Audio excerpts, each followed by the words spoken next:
ప్రజల చేత వచ్చింది కానీ ప్రజలు ఇచ్చింది కానీ ఎప్పుడు అది శాశ్వతంగా ఉండదు. వాళ్ళకి నచ్చినంత వరకే మనం తాజాగా ఉంటాం. నచ్చలేదనుకో ఎవరైనా మాదిగా మారిపోవాల్సిందే కదా. అంటే మీరు తాజా ఉన్నప్పుడే మాజీ అవ్వడానికి సిద్ధపడ్డారు అన్నట్టు. ఇప్పుడు నేను ఎప్పుడు ఒకటే అనుకుంటా ఉంటాను, అన్న ఇది మనది కాదు, మనకు ఒక అవకాశం ఇచ్చారు.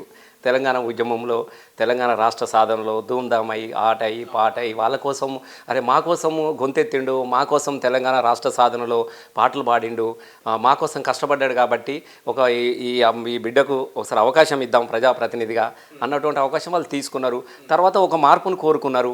ఒక మార్పు ఎదురే మళ్ళీ ఒక మార్పు వస్తుండొచ్చు కదా. ఓకే, రాజకీయాలు అనేటివి ఒక శాశ్వతమైనవి కాదు, అవి వస్తూ పోతూ ఉంటాయి. బస్సు ఎక్కటోళ్ళు ఎక్కుతారు, దిగటోళ్ళు దిగుతూనే ఉంటారు, మళ్ళీ బస్సు ఎక్కడో పోతాడు, మళ్ళీ బస్సు కారెక్కే పరిస్థితులు ఉన్నాయంటారా? తప్పకుండా ఉంటుంది. ఎట్లా ఈ సంవత్సర కాలంగా ఏం మార్పు కనిపించిందన్న మీకు బాలకృష్ణ? ఇప్పుడు నేను చెప్తే ఒక రాజకీయ నాయకుడు చెప్పినట్టుగానో, లేకుంటే ఓడిపోయినటువంటి అక్కస్తం చెప్తున్నట్టుగానో, లేకుంటే ఒక పార్టీ తరపున ఎమ్మెల్యే కదా ఆ పార్టీని ప్రొటెక్ట్ చేసుకోవడానికి కోసం ఇతర పార్టీలు మీరు చెప్తున్నట్టుగా అనుకుంటారు. ఇలా నేను చెప్పాల్సిన అవసరం లేదు, ప్రజలే చెప్తా ఉన్నారు కదా. నువ్వు ఎక్కడికి వెళ్ళు, ఒక సంవత్సర కాలంలో 10 సంవత్సరంలో కాలంలో కూడా బీఆర్ఎస్ మీద ఒక మార్పును మాత్రమే కోరుకున్నారు తప్ప ఎక్కడ కూడా ప్రజల్లో ఇలాంటి రకమైనటువంటి వ్యతిరేకత కానీ మనకి ఎక్కడ కనపడలేదు. 10 నెలల కాలంలోనే ఇవాళ ప్రజల్లోకి వెళ్ళలేనటువంటి పరిస్థితి ఇలా కాంగ్రెస్ నాయకులు, కాంగ్రెస్ ఎమ్మెల్యేలకు, మంత్రులు మనకు కనబడతా ఉన్నది. మీరు చూస్తూ ఉన్నారు. ఎవరు సంతోషంగా ఉన్నారు చెప్పు? ఎక్కడన్నా ఒక సంతోషం కనబడతా? సంతోషంగా లేదే సంబరాలు చేసుకుంటున్నారు అన్న. సంబరాలు నాయకులు చేసుకుంటా ఉన్నారు, ప్రజలు తద్దినాలు పెట్టుకుంటా ఉన్నారు, సంవత్సరికాలు జరుపుకుంటా ఉన్నారు. ఇప్పుడు వీళ్ళు సంవత్సర కాలంలో ప్రజా సంబరాలని పెట్టుకున్నారు, వాళ్ళు సంవత్సరికమని పెట్టుకుంటా ఉంటున్నారు గ్రామాలలో ప్రజలు. ఎందుకనంటే మాకు ఇస్తానని ఏది కూడా రాలే కదా, మాకు ఏది రాలేదు, ఇస్తానన్న 6 గ్యారంటీలు రాలేదు, ఏది వచ్చిందని వాళ్ళు సంతోషంగా ఉంటారు చెప్పండి? ఇప్పుడు వాళ్ళు అంటున్నారు 200 యూనిట్ కరెంట్ ఇచ్చినాం, 500 గ్యాస్ ఇచ్చినాం, మహిళలకి ఉచిత ప్రయాణం ఇచ్చినాం, ఆరోగ్య బీమా పెంచినాం, ఇవన్నీ కూడా 6 గ్యారంటీలు అంటున్నారు. ఇప్పుడు మీరు ఒకటి బీమా ఎందులోనన్నా మీరు ఇప్పుడు వాళ్ళు ఏమన్నారంటే మేము ఆరోగ్యశ్రీలో 10 లక్షలు ఇస్తున్నామని చెప్పారు.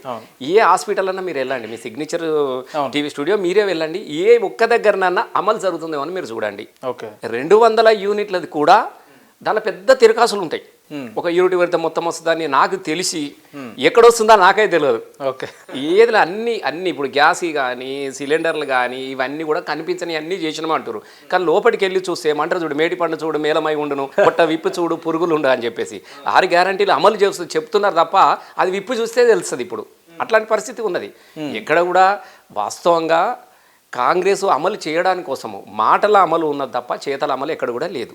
చేయడానికి కూడా వాళ్ళ దగ్గర ఏమీ లేదు, ఉంటే కదా చేయడానికి కోసం. అమలు గాంధీ వాళ్ళు సంబరాలు ఎట్లా చేసుకుంటున్నారని ఇప్పుడు 2 విషయాలు.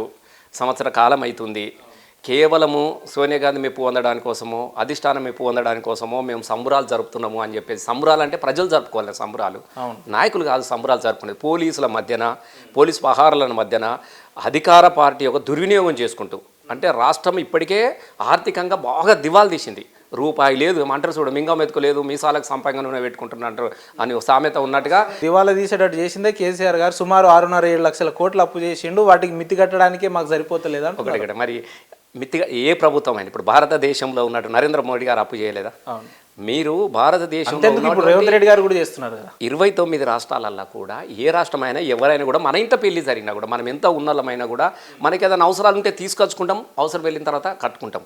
కొత్తగా తీసుకొచ్చుకున్నటువంటి తెలంగాణ రాష్ట్రం ఎట్లాంటి పరిస్థితుల్లో మనమే తెలంగాణ ఉద్యమం జరుగుతూ ఉన్నప్పుడు పల్లెనో పల్లెలు మొలిసే పాలమూరులోన చెట్టు మీద పిట్టలెగురవు, సేదబాయిలో ఊటలూరవు, తెలంగాణ తెరలైపోయిందని చెప్పేసి మనం పాటలు పాడుకున్నాం. ఉండు పైనంగుండ అమ్మ మాయమ్మ, బొంబాయి పోతున్న తల్లి మాయమ్మ, సేదగోర మాయ బతుకుబారా మాయ, చేసేదేమీ లేక సెంచారం పోతున్న బతుకు తెరువు కానీ అమ్మ మాయమ్మ, బొంబాయి పోతున్న తల్లి మాయమ్మ అని పాడుకున్నాం. తలాపున పారుతుంది గోదారి, మాసేను మాసెలక ఎడారి అని పాడుకున్నాం. అంటే అప్పుడున్నటువంటి పరిస్థితుల్లో 100%. నేను ఎందుకంటే ఒక దుఃఖాల మీద 1 రోజు 2 రోజులు కాదు కదా, 14 సంవత్సరాలు తెలంగాణ ప్రజల కన్నీళ్ళ మీద కైగట్టుకొని పాటలు పాడినారు. తెలంగాణ రాష్ట్రం వస్తే మళ్ళీ గోదావరి నీళ్ళు మా నీళ్ళు మాకు కావాలి, మా నీళ్ళు మాకేనని మరలబడ్డ గానం అని గద్దరని పాడింది కదా. మా నీళ్ళు మాకు కావాలని అంటే ఏం చెయ్యాలి? మనది నీళ్ళు అనేది కిందికి వెళ్తూ ఉంటుంది, మనది పైన మనది ఎగువ భాగం నుంచి గోదావరి దిగువ భాగానికి వెళ్ళిపోతూ ఉంటుంది. కింద ఉన్న నీళ్ళు పైకి తీసుకురావాలి కదా. ఇప్పుడు కింద నీళ్ళు పైకి తీసుకురావాలంటే మనకి లిఫ్ట్ ఇరిగేషన్ కొట్టుకోవాలి, గోదావరి కావాలి. అప్పుడు ఏం చేసిండో కాళేశ్వరం లాంటి ప్రాజెక్టు కట్టుకొని ఇలా 1 కోటి ఎకరాలకు నీళ్ళు అందించే విధంగా ఇలా పైకి తీసుకొచ్చుకొని మిడ్మానేర్ నుంచి ఇలా మానేరు ఎగో మానేరు నుంచి, మిడ్ మానేరు నుంచి, లోయర్ మానేరు నుంచి, రంగనాయక సాగర్ నుంచి, అంతగిరి నుంచి, మల్లన్న సాగరు, కొండపోచమ్మ సాగరు, ఇలా నల్లగొండ కానీ ఇప్పుడు రేపో మాపో మల్లన్న సాగర్ నీళ్ళు మూసలు పోతా అన్నటువంటి నీ 10 టీఎంసీల నీళ్లకు ఆధారం ఏది? కాళేశ్వరమే కదా. మరి కాళేశ్వరం కట్టాలంటే మన కట్టగట్టుకొని బొమ్మరీలు లేక కట్టనా? పైసలు కావాలి కదా. కాళేశ్వరం పేరు మీద తీసుకొచ్చి ఏం చేసిండు? ఒక ప్రాజెక్టు కట్టిండు. ప్రాజెక్టు కట్టి రైతులకు ఉచితంగా నీళ్ళు ఇచ్చినాడు, రైతులకు ఉచితంగా పెట్టుబడి ఇచ్చినాడు, రైతులకు ఉచితంగా చనిపోతే 5 లక్షల రూపాయలు ఇచ్చినాడు. రైతును కంటికి రెప్పలాగా. ఎందుకంటే తెలంగాణలో రైతు మంచిగా ఉంటే తెలంగాణ బాగుంటుంది.